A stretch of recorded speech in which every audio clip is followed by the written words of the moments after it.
Baik anak-anak, hari ini kita akan mempelajari bab selanjutnya, yaitu zat, wujud zat dan perubahannya. Ya, kalau di buku cetak kalian ini ada di bab 3, ya, dimulainya dari halaman 83. Di sini kita akan mempelajari tentang bagaimana atau apa saja zat-zat yang terdiri di alam semesta, ya. Nah, selanjutnya kita membahas tentang materi. Materi adalah segala sesuatu yang menempati ruang. Menempati ruang artinya memiliki volume dan memiliki massa, ya. Kalian sudah tahu kan apa bedanya massa dengan berat, ya? Ya, massa itu adalah ukuran yang menunjukkan jumlah materi, gitu. Oke. Nah, sekarang kayu. Saya coba misalnya kayu. Apakah kayu merupakan materi? Jawabannya adalah ya, betul. Kayu adalah materi. Kayu memiliki volume.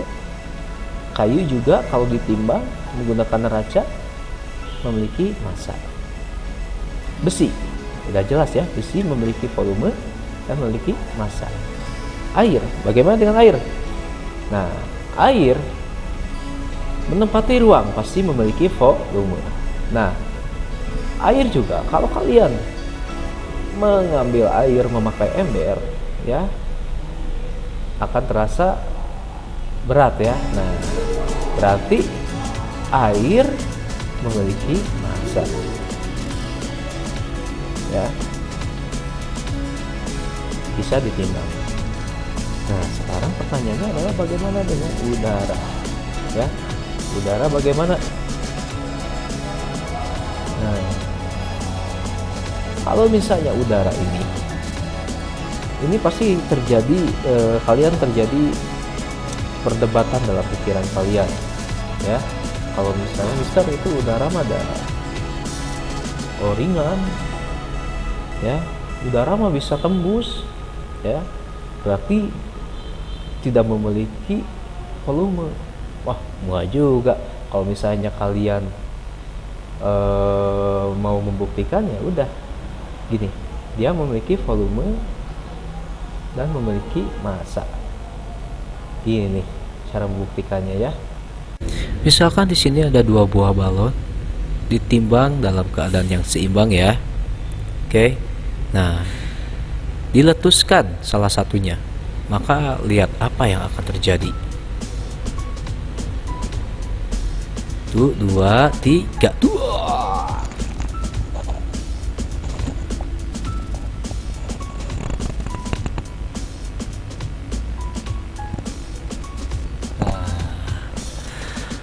Balonnya akan, yang terisi udara akan lebih berat, gitu ya.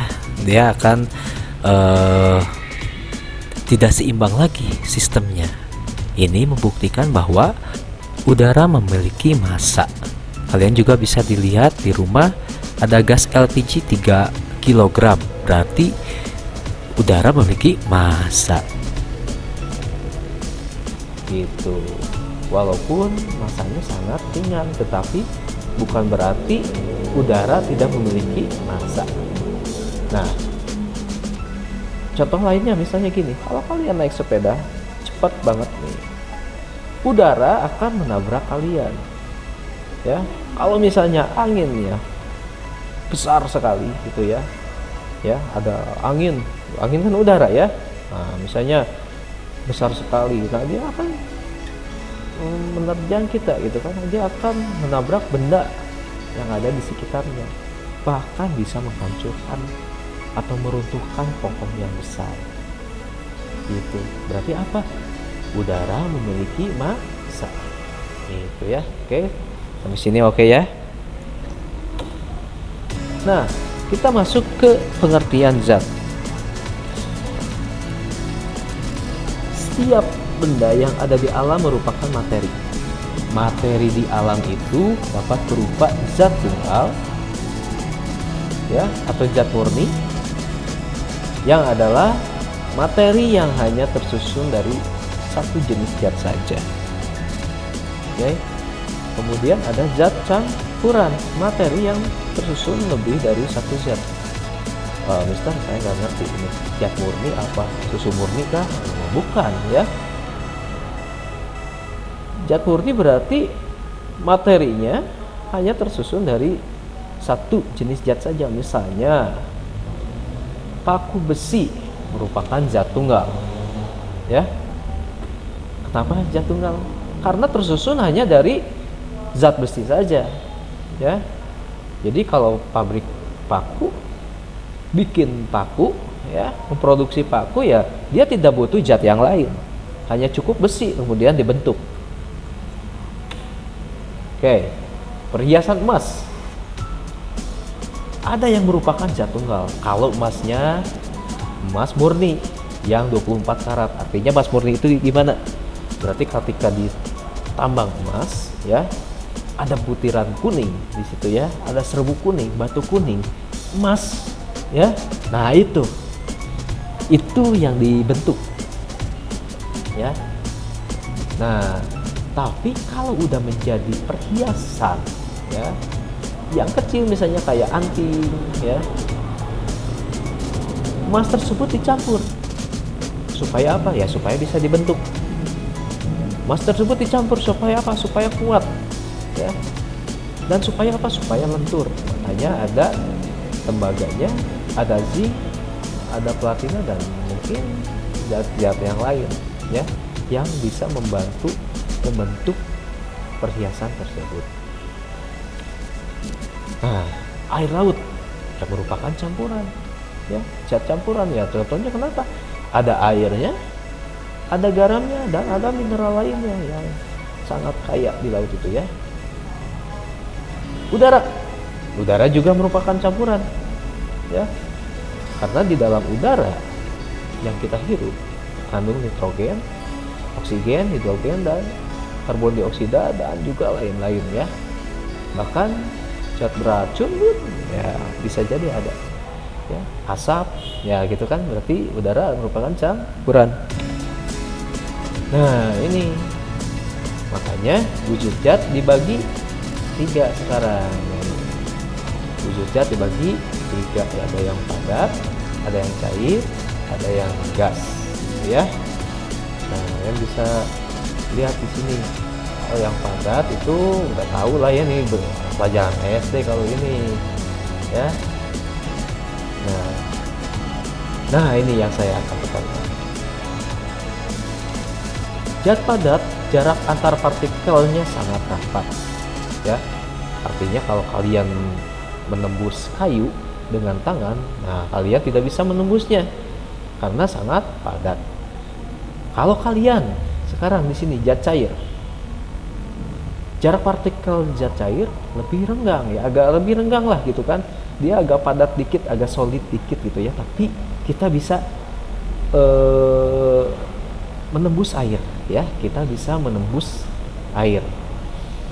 Nah, tapi walaupun airnya menekan kita, tapi kita bisa tembus, ya. Ya, mana ada di sini kalian bisa berjalan di atas air, nggak bisa, ya. Tapi kita tembus ke air tersebut dan basah, ya. Oh iya, di sini kalau ini partikel zat padat tidak dapat bergerak, ya, tidak dapat bergerak bebas, dia padat banget. Sedangkan zat cair dia dapat bergerak, namun terbatas, ya. Contohnya ombak, gitu kan, tapi masih di situ-situ aja. Nah, yang ini sekarang yang gas, jarak partikelnya sangat renggang, ya. Artinya kita bisa hidup di dalam udara, gitu, ya. Dan partikel-partikel gas dapat bergerak sangat bebas, tentu saja, ya. Nah, untuk di gas ini, ya, kita anggap kita ini sedang tenggelam di dunia ini, ya. Kita tenggelam dalam lautan gas, gitu kan, ya. Tapi, ya, kalau tidak tenggelam di lautan gas, ya, kita tidak akan hidup karena kita tidak bisa bernapas. Oke, sifat zat.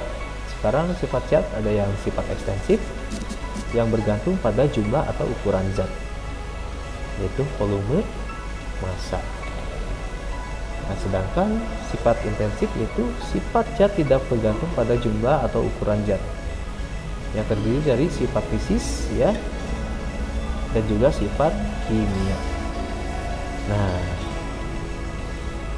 ini sifat intensif ya.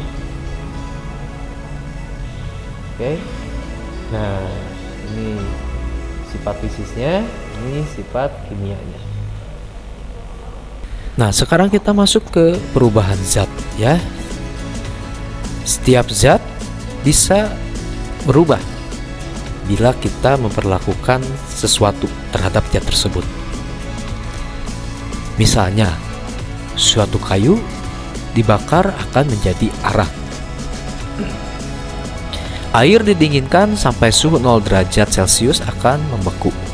Uap air dipanaskan akan membentuk uap air dan seterusnya. Nah, perubahan zat dibagi dua.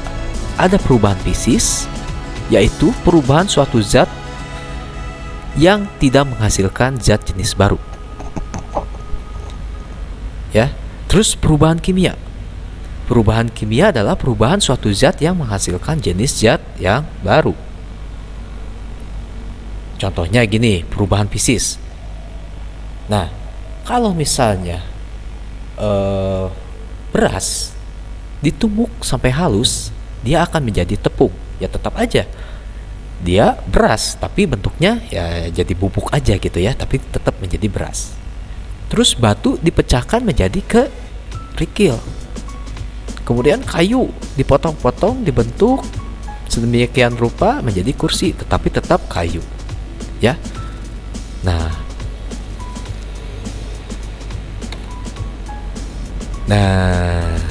kalau misalnya perubahan fisis, biasanya dia terjadi perubahan dari padat, cair, atau ke gas. Nah, ini ya kalian bisa belajar ini ya. Ini pernah di SD pasti ya. Jadi wujudnya berubah. Kalau perubahan fisis, wujudnya bisa menjadi padat ke cair, terus dari cair ke gas, atau dari gas ke padat lagi, atau kebalikannya. Nah, ini ada nama-namanya yang perlu kalian hafalkan di sini ya. Kemudian perubahan kimia. Nah, kalau perubahan kimia, ciri-cirinya adalah terbentuk jenis zat baru. Ya, zat yang telah berubah tidak dapat kembali ke bentuk semula. Ya, perubahannya terjadi diikuti oleh perubahan sifat kimia. Selama terjadi perubahan kimia, massa zat sebelum reaksi itu sama dengan massa zat sesudah reaksi.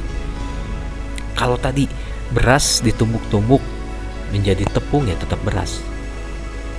Gitu ya.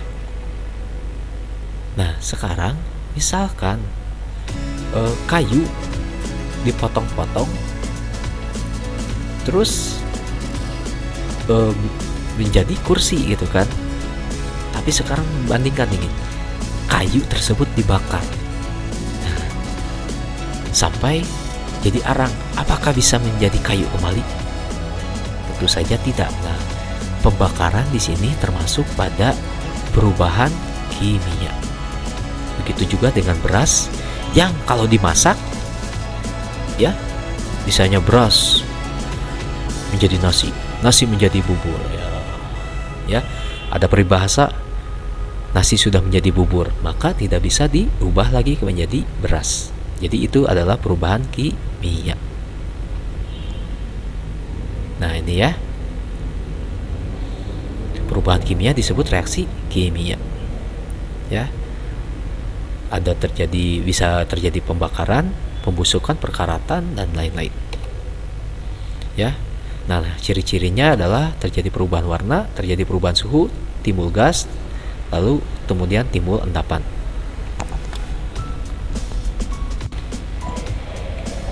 Nah, sekarang tugasnya ya, kalian membuat vlog ya.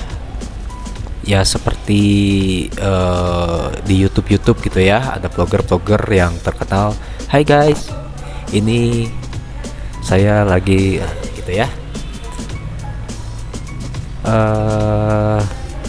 ambil temanya gini ya, ambil suatu peristiwa di rumah kalian atau di lingkungan kalian di mana saja tentang perubahan zat ya, karena banyak sekali perubahan zat yang terjadi di kehidupan sehari-hari di sekitar kita. Misalnya kamu melihat orang tua kalian di dapur sedang memasak, misalnya masak air, kemudian kalian jelaskan proses perubahan yang terjadi di situ. Nah, ini hai guys, ini lagi masak air nih. Nah, lihat nih, ini ada air, terus timbul uap gini. Ini adalah perubahan. Nah, gitu ya. Singkat saja, 1 menit atau 2 menit boleh, ya. Atau misalkan kalian melihat logam berkarat, kemudian kalian jelaskan, ini nih prosesnya seperti ini loh, bla bla bla bla bla bla bla, gitu ya. Atau mungkin kalian bisa bikin praktikum sendiri. Ini kalau ada di buku tulis ya, buku cetak ya, buku cetak ini ada di halaman 90 ya. Nah, kalian bisa lihat, bikin sendiri, es dipanaskan misalnya ya, atau air dipanaskan, atau ketika uap air didinginkan, atau ketika lilin dibakar, atau ketika lilin cair didinginkan. Nah, atau juga bisa jadi kalian misalnya membakar sesuatu ya, kemudian kalian jelaskan ya, tapi hati-hati ya, hati-hati dengan alat-alat yang kalian gunakan ya. Dan mungkin itu saja. Kalau ada yang perlu ditanyakan boleh WhatsApp saya ya, saya akan menjawabnya. Oke, baik, itu saja pertemuan hari ini. Terima kasih.